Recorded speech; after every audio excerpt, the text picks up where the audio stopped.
ओम नमः शिवाय। राधे राधे फ्रेंड्स। तो जैसा कि सावन मास अब शुरू हो गया है, तो सावन मास में शिव की पूजा का बहुत ही ज़्यादा महत्व बताया गया है। सावन मास में भगवान शिव की थोड़ी पूजा से भी भगवान शिव बहुत खुश हो जाते हैं और हमारी सभी मनोकामनाओं को पूरा करते हैं। सावन के सोमवार के दिन सुबह जल्दी उठकर स्नान करें और सबसे पहले हम शिव भगवान को जल से अभिषेक करवाएंगे। उसके बाद में हम कच्चे दूध से अभिषेक करवाएंगे और वापस से हम जल से अभिषेक करवाएंगे। और आप चाहें तो पंचामृत भी यूज़ में ले सकते हैं। और इसके बाद साफ़ जल से हमें अभिषेक करवाना है और उसके बाद हम देसी घी का दीपक लगा लेंगे। और उसके बाद में हम यहाँ पे जनेऊ या फिर वस्त्र रूपी कलावा अर्पित करेंगे। चंदन का हम तिलक लगाएंगे और अक्षत जरूर से हम समर्पित करेंगे। और अक्षत समर्पित करने के बाद में सावन के मास में बेलपत्र का बहुत ही ज़्यादा महत्व बताया गया है। और बेलपत्र ध्यान रहे खंडित नहीं होने चाहिए और उल्टी साइड से हम इन्हें भगवान शिव के ऊपर धारण करवाएंगे। और चंदन का तिलक हमें ज़रूर से लगाना है। ध्यान रहे बेलपत्र जो है वो 3 पत्तियों वाला होना चाहिए। और मन में ओम नमः शिवाय का जाप करते हुए आपको प्रेम पूर्वक श्रद्धा पूर्वक यह पूजा करनी है। और साथ में आप सुगंधित पुष्प भी भगवान शिव को ज़रूर से अर्पित कीजिए। आप चाहे गुलाब, मोगरा या और भी कोई पुष्प जो आप चढ़ाना चाहते हैं वह आप चढ़ा सकते हैं। और भोग में आप मिश्री है, चीनी है या फिर जो ऋतु फल होते हैं केला, सेब, यह भी आप चढ़ा सकते हैं। और पूजा के दौरान हमें दक्षिणा ज़रूर से ही चढ़ानी चाहिए। जब भी हम कोई पूजा करते हैं तो दक्षिणा का बहुत ही ज़्यादा महत्व होता है।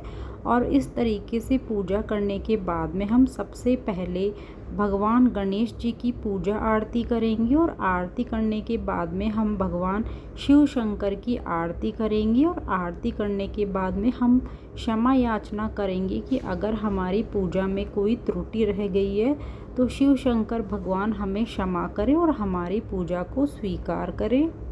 सावन मास में अगर आप सोमवार का व्रत करते हैं तो आप ओम नमः शिवाय या फिर आप महामृत्युंजय मंत्र का जाप कर सकते हैं। और आप चाहे तो ओम नमः शिवाय का मन में 108 बार आप जाप ज़रूर कर सकते हैं। और सोमवार की जो व्रत कथा होती है वह भी आप सोमवार को सुन सकते हैं। तो इस तरीके से सावन मास में बहुत ही सरल तरीके से हम सोमवार को यह व्रत कर सकते हैं। और इस विधि से हम यह पूजा घर पर आसानी से कर सकते हैं। आप चाहे मंदिर जाकर यह पूजा कर सकते हैं, आप चाहे आपके घर पर छोटा या बड़ा मंदिर है आप कर सकते हैं। अगर शिवलिंग नहीं है तो पार्थिव शिवलिंग बनाकर पूजा कर सकते हैं। और अगर किसी कारणवश अगर आप पूजा नहीं कर पा रहे हैं, अगर काम की व्यस्तता ज़्यादा है, तो आप 1 जल लोटा और 2 बेलपत्र शिव शंकर भगवान को सावन मास में सोमवार के दिन ज़रूर से चढ़ाएं। और अब बात आती है सावन सोमवार व्रत में हमें क्या खाना चाहिए।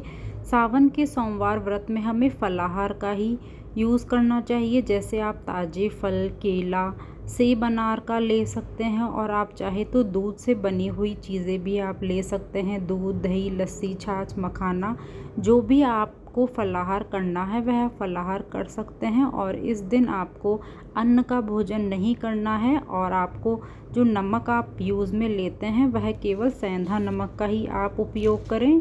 तो इस तरीके से सावन के सोमवार में हमें बिल्कुल फलाहार करना चाहिए, मतलब सात्विक भोजन हमें करना चाहिए। और शिवलिंग पर पूजा करने टाइम हमें ध्यान रखना चाहिए कि हमें तुलसी के पत्ते, हल्दी, केतकी का फूल और नारियल का पानी नहीं चढ़ाना चाहिए। तो इस तरीके से आप बहुत ही सरल विधि से घर पर सावन के सोमवार कर सकते हैं। और यह पूजा विधि आपको पसंद आई हो तो लाइक ज़रूर करें। तो सावन मास में शिव भगवान की पूजा का बहुत ही ज़्यादा महत्व है। आप चाहे तो पार्थिव शिवलिंग बना के पूजा कर सकते हैं और आप चाहे तो मंदिर जाके शिवलिंग की पूजा भी कर सकते हैं। और शिवलिंग की पूजा करने से सभी पापों का नाश होता है, मनोकामनाओं की पूर्ति होती है और धन और सुख की हमें प्राप्ति होती है।